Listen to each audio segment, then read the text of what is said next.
ഒരു വ്യാപാരി വില 20% വർദ്ധിപ്പിച്ച് ഒരു സാധനം വിൽക്കാൻ തീരുമാനിച്ചു. തുടർന്ന് അവൻ വില 10% കുറയ്ക്കുന്നു. ലാഭം അല്ലെങ്കിൽ നഷ്ട ശതമാനം എത്ര എന്നുള്ളത്.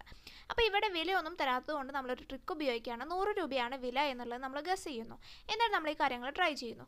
100 രൂപയുടെ 20% വർദ്ധിപ്പിക്കുകയാണ് ആദ്യം ചെയ്യുന്നത്. 100ൻ്റെ 20% എന്ന് പറയുന്നത് എത്രയാണ്?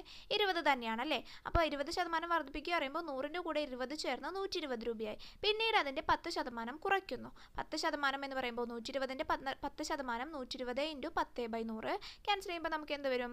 12 എന്ന് വരും. ആ 10% കുറയ്ക്കുകയാണ് ചെയ്യുന്നത്. അപ്പോൾ 120ൽ നിന്ന് 12 കുറച്ചിട്ട് എത്രയായി? 108 രൂപയായി. അതായത് 100 രൂപ ഉണ്ടായിരുന്നത് അതിൻ്റെ 20% കൂട്ടി 120 പിന്നീട് അതിൻ്റെ 10% കുറച്ച് എത്രയായി? 108 അതായത് 8 രൂപ അധികമായി ഇപ്പോൾ അല്ലേ? അപ്പോൾ 100 ഉണ്ടായിരുന്നത് 108 അപ്പോൾ 8 എന്ന് പറയുന്നത് 100ൻ്റെ 8% അപ്പോൾ 8% ലാഭമാണ് ഉത്തരം.